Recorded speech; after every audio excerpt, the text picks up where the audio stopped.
Hi, everyone, and welcome to another episode of From a Woman to a Leader. And I have a great pleasure today speaking with Dr. Denise Moore Revel, and she's the founder of On Your Amazing and Finding Your Voice. That's what we're going to talk about.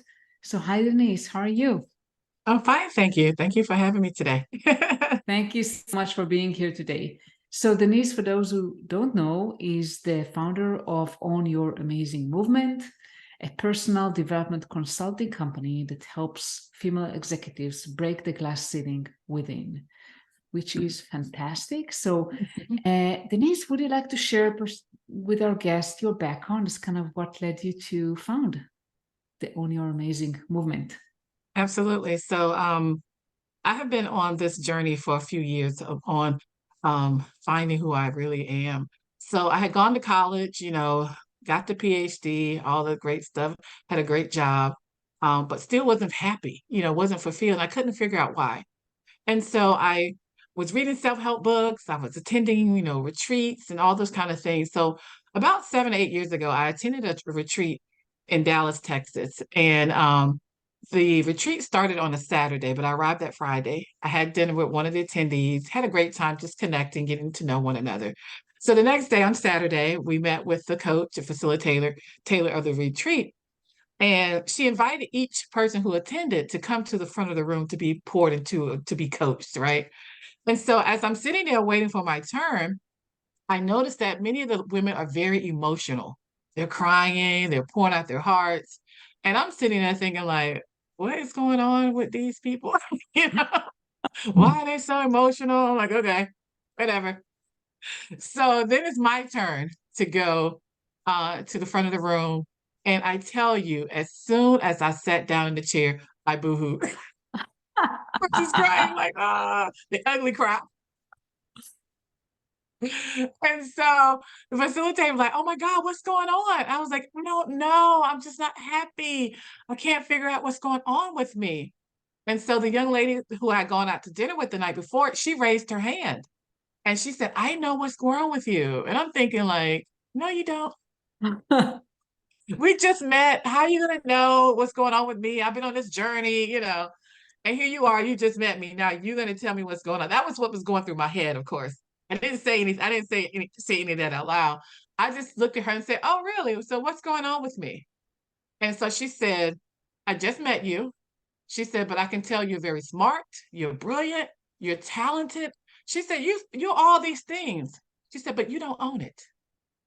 She said, you need to own your amazing and stop playing small. I was like, that's it. That is it. And people in the room said they got chills. It was just like, oh my God, that is it. Because I knew deep down inside there was so much more for me to do, so much more for me to be. But I was stopping myself. I was still struggling with self-doubt. Am I smart enough? Am I good enough? All the enoughs. And I was not embracing my own amazingness. So since that day, I have been on a mission to help other women like me to really own who they are, to really embrace that we are valuable. We have so many gifts and talents and so many things that we have been just playing small in our own lives. And so I created the Own Your Amazing movement again to help women to break the glass ceiling within, So many other people can see our gifts and talents, but it's us who stop us. It's us who think, oh, I'm not smart enough. I'm not good enough. So many women struggle with the imposter syndrome, or they're going to find out I'm really not that great. But actually, you are. We are. And so it's really time to embrace that. So that's what I'm about. That's my movement. That's my passion right now, and helping other women to really embrace who they really are. That's wonderful. So tell us, how do you find your own amazing? Well, my background too, I want to share is that I am a speech language pathologist or a speech therapist. Mhm. That's I said that's my day job. But I've been doing that for almost 28 years now. And so I understand in order to really to own your amazing is really to find your voice. And so I talk a lot about that. So I talk about it from a speech therapist point of view, but I also talk about it from a personal development or leadership point of view as well. So one of the things I always talk about when it comes to your voice is that your voice is unique. I've been listening to voices literally for over 28 years, and there are no two voices exactly the same. And so we have to embrace our uniqueness, our amazingness. Diversity is a beautiful thing.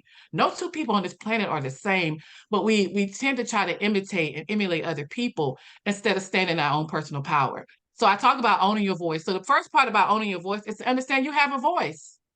And when I say that, people are like, yeah, I know I have a voice. And so I talk literally about you have a voice. I'm talking to you right now. I have a voice, right? But a lot of times we have been silenced. We have been told to be quiet, not to say anything, not to rock the boat, right? To be quiet. And so we forget we have a voice. And so again, when I work with people and speech pathologists, I have actually worked with people who have lost their voice through cancer, through trauma, through all kinds of things. They have literally lost their ability to speak. But you and I right now are having a conversation. We have a voice.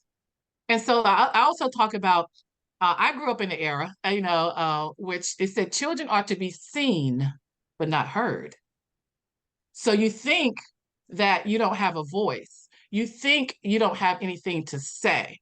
And so you sit quiet. And so that was what I was doing. That's why that person said, you're playing small. You're not using your voice in a powerful way. Because for me, I didn't think I had a voice anymore. I had been told to be quiet, don't rock the boat, go along to get along, all those things. And we think like, oh, I don't have a voice. I don't have any power, anything to use. So that's the first part. No, you have a voice. That's And it's time important. to use it. Yes. Absolutely. So how do you find your voice? The other thing is to understand that you have a unique voice. Mm-hmm. And you find it by understanding you have it and you have a unique voice. And what I mean by that, a minute ago, I just said that I've listened to so many different voices as a speech pathologist because I have to listen to people. Because in order for me to help them to speak or to help them with their voice, I have to hear their voice, right? And I've never in all the years have heard two of the exact same voices. Never. Never. Nobody has the exact same voice that you have. That's the beauty of it, right? And so just like we always say, our fingerprints are uniquely ours, so is our voice. And so what I used to try to do, I am the youngest of 5 children, a brother, and my parents had a boy and 4 girls. And so I used to try to play a trick on my mom, especially, and call and like disguise my voice. As soon as I said hello, she knew it was me. She knows my voice because my voice is my voice, right? And so another thing I tell people, like, if you're ever going to rob a bank, wear gloves and don't say a word. Don't say a word because there are literally speech pathologists who are called to court to testify on the validity of somebody's voice. They will analyze your voice, say, oh, that's her, that's him, by your voice. So that's how unique your voice is, your literal voice. But think about when I say voice, also your lived experiences. My life is my life. No one else has lived my life. I am Dr. Denise, and nobody else has lived my life, right? And so I have to use my voice to tell my unique story so that I can help other people, right?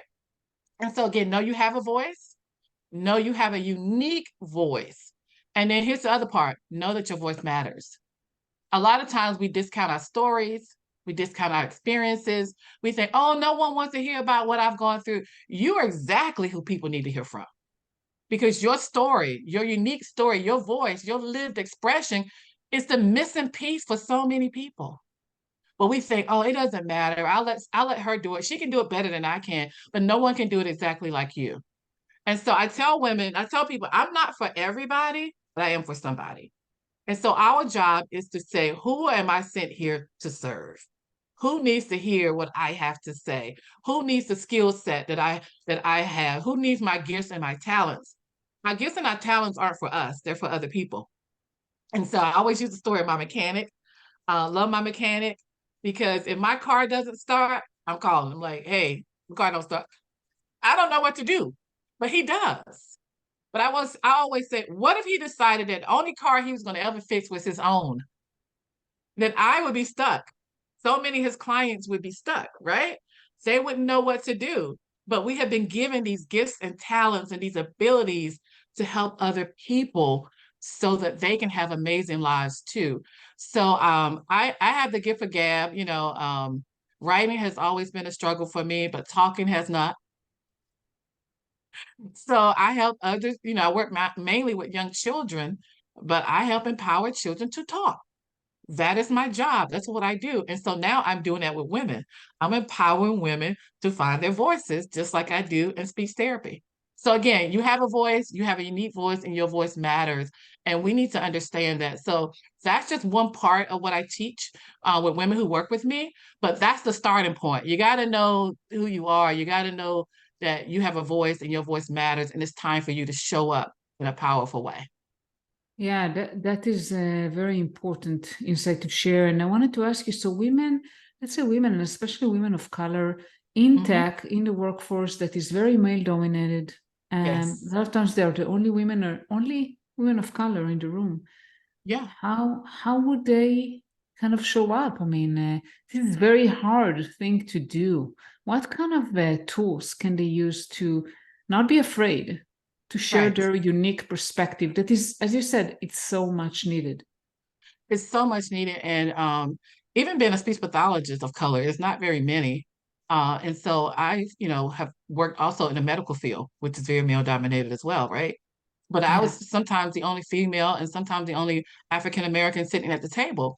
But I understood I know who I am. And I understood that I'm at a table, I'm at this table to give a different perspective because my lived experiences are different from a lot of people who are at the table. And so if I don't speak up, there are a lot of people who won't get the help, who won't get the services that they need because I have a different perspective. And so that's why I said a minute ago, you have to know that your voice matters, not only to you, but there are other people depending on you to speak up. So if you are an African American woman, a woman of color sitting at the table with these other tech people or male, speak up. They may or may not like it, but that's not the point. The point is that you understand your power. That's why I deal a lot in personal power. Own your amazing. It's about you owning your own personal power. And so I can't own it for you and you can't own it for me. It's called Own Your Amazing. And that's what I work with women to really help them to understand who they are, what they bring to the table, their own value. They have to know that for themselves first, because they may not get it from other places. When I wrote a book, and one of the chapters in my book is called Confirming Your Own Brilliance. A lot of times we look for external validation. We look Mhm. for other people to say, hey, here's your pat on the back. You're good enough. You're smart enough. But a lot of times it doesn't come. And so you have to confirm it for yourself. You have to know it for yourself because a lot of times you're not going to get it externally. You're not going to get it from colleagues. You're not going to get it from the powers that be. But that does not mean you don't have value and that you don't have worth. You have to know that for yourself. Yeah, and you mentioned something very important, the external validations. And I noticed that with people I'm coaching, that women who are looking for external validations also a lot of times um, are really impacted by criticism. So it Oh, goes yeah. both way. You rely Yeah. on Yes. praises, on Yes. appreciation, and you can be destroyed by criticism. Absolutely. That's why it's so important that you confirm yourself, that you don't look solely for other people to validate you, or even when people criticize you. I look at it as, if you're really trying to give me some feedback, that's going to help me to be better, I'm open to that. But if you're going to just try to tell me something to criticize me, to kind of bring me down, then I'm not going to receive that. I'm always open to how can I be better? How can I get better? I've learned to discern whether or not somebody's giving me, feedback that's going to help me as opposed to criticism. And so I've learned like I can't take into criticism because you're not saying those things to really help me. You're trying to hurt me. And so that's when I have to go back and say, you know what? I'm good. I'm good. I'm smart. I'm good enough. Just because this person doesn't recognize it does not mean it's not true. And so that's where we have to have our own internal talk. It's like one of the things, one of the topics I used to do all the time is like the conversation with yourself. What are you telling yourself?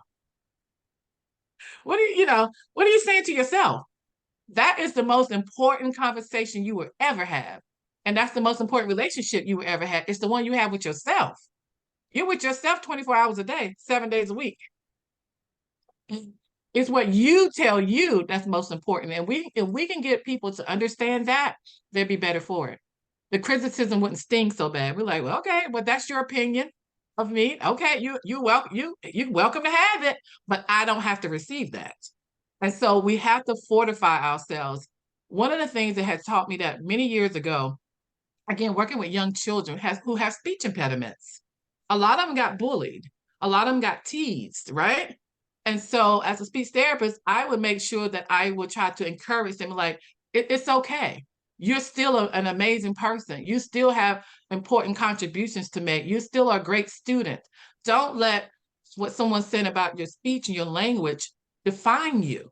I said, that's why we're here to work on it. You're going to get better, but don't let that diminish who you are just because somebody teased you about your speech or someone is bullying you.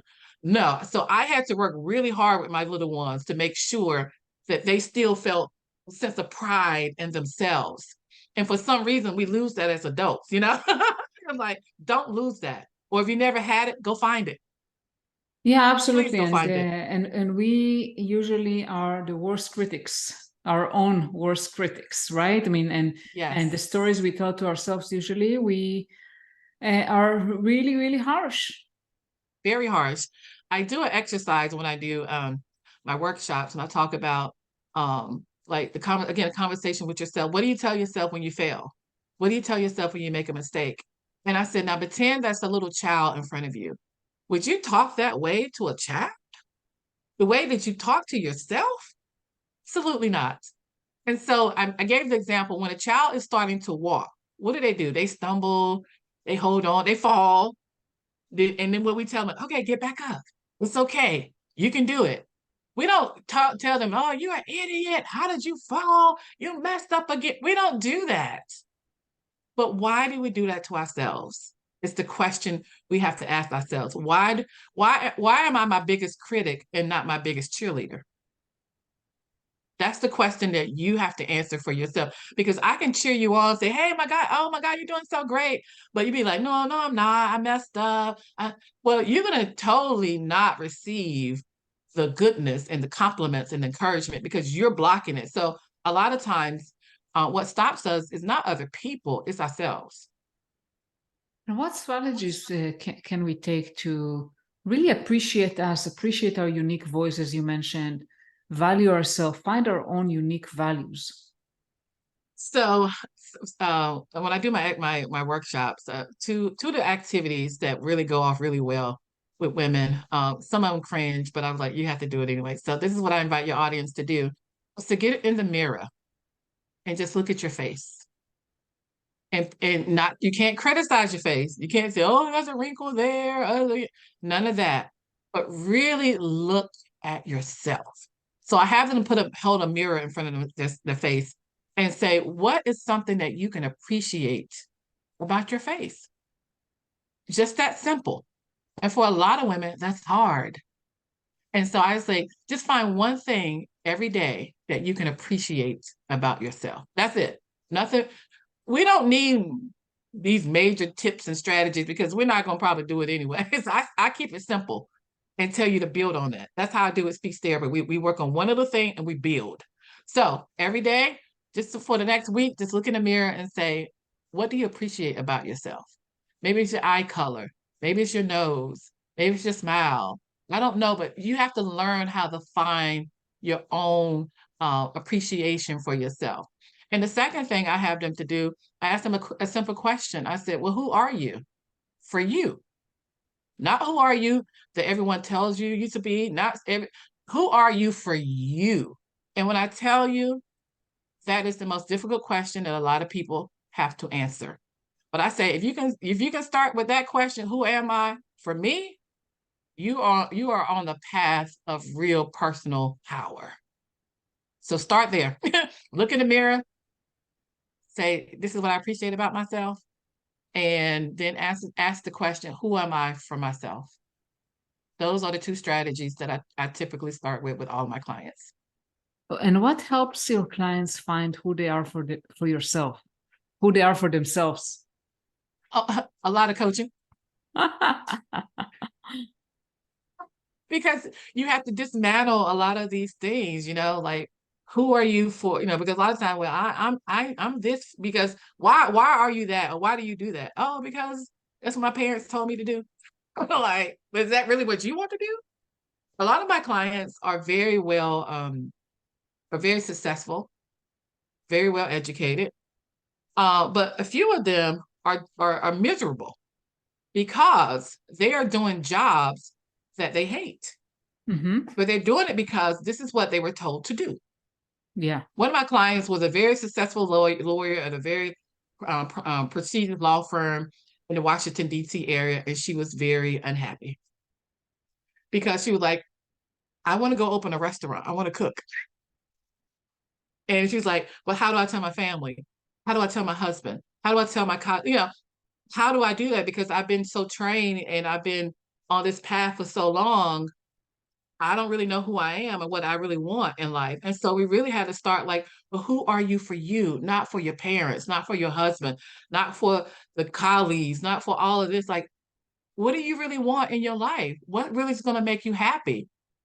And so we have to I say it takes courage to be who you are, because you may have to go against a lot of the beliefs, a lot of the opinions, a lot of the things that you have been doing and going for so long, and what people thought you should be.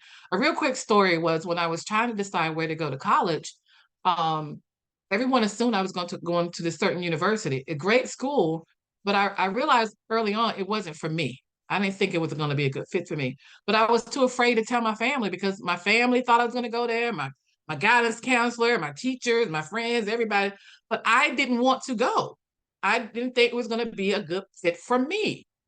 And so the story goes, applied to different colleges. And so my dad kept asking me about had I got my acceptance letter for this one particular school everyone thought I was going to go to. And I was just like, no, I haven't got my acceptance letter. Time went on. He asked me again. No, I haven't got my acceptance letter. And finally, he asked me again. I think he was a little suspicious. He was like, people have gotten their letters. Why haven't you gotten yours? And that's when I said, okay, Dad, we need to have a. And so that's when I sat him down and told him the reason why I haven't got my acceptance letter is because I didn't apply to the school. Whoa. He was very upset with me. But it was that point in my life where I told him, I said, well, shouldn't I have a say in where I go if I'm the one who has to go? I have to be there for 4 years. Shouldn't I go somewhere where I think I want to be happy and it's my choice? And he was like, absolutely. So that's when I realized that um, I could no longer just do the things that everyone expected me to do if it meant that I wasn't going to be happy. And so again, it takes courage to do that. It takes courage to say, this isn't working for me. I can't do this anymore. I need to go and find what is going to make me happy, what's going to light me up, what's going to get me up every day, ready to take on the day. If you're not excited to get up and start your day, then you really have to look at that. It's excited to know I'm going to have this conversation with you because I love talking about this stuff. This is not hard. It's not work for me. But I feel like if I'm doing something different, like, I don't think I want to show up for this. And that's what a lot of women are doing, unfortunately. That's where most of the population, I would say, are doing, And unfortunately, right? I mean, yeah. and yeah, it takes a lot of courage. I agree with you. How do you get the courage to really do that, to pursue what you think you should be doing? I just say start small, with little decisions that you make for your life, um, just in your personal life. You can start small, saying no instead of saying yes. When you really, somebody asks you to do something and go, if you really don't want to do it, don't do it. And you don't have to, no is a complete sentence. You don't have to give an explanation. You don't have to say, why you don't want to just say, no, I don't want to go, or that doesn't work for me today. I've gotten good at that where no, that doesn't work for me. And I don't give explanations. I don't have to explain myself because it's my decision. So I just say start small. Just start really, really small. And that helps you to build your confidence. That helps you to build your resilience, your you deal with backlash. You just have to build yourself up. You just can't come out doing something you've never done before, like boom, here it is. No, build yourself up. Take small steps. Take small steps. I believe in taking very small steps to get to the big goals. I don't believe a lot of people can go from A to Z in one step. No, I think it takes small incremental steps to get where you are. So make a decision that from now on, if I really don't want to do something, I'm not going to do it. It's just that simple. I'm not going to do it. And but I say start small in your personal life, even in your professional life. A lot of times we take on extra projects just so we can look good. If it's something that really is going to take away from you spending time with your family or doing self-care, don't do it. Absolutely. And start small. I like that. And Small, yeah. I wanted to ask you about, owning your amazing. So how do you find your amazing? How do you find really your, not just unique voice, but unique value that you bring? What are your hidden gems? What are you so good at? What kind of value you have to bring to the world? And again, people think it's so profound and prolific. One of the things I've been told that was one of my gifts, I'm able to make things simple. I have to. I work with children. You don't need prolific, profound. That's the problem. We think it's something big that we're missing. No, it's the small things. It is, I promise you, it's the small things, the things I've already shared. If you just do those things, it would change your life. I promise you it will, because it's changed mine and it's changed the lives of the women that I work with. I don't give prolific, profound gems or the secret sauce. The secret sauce is that you need to understand you have a voice. You have a unique voice and your voice matters.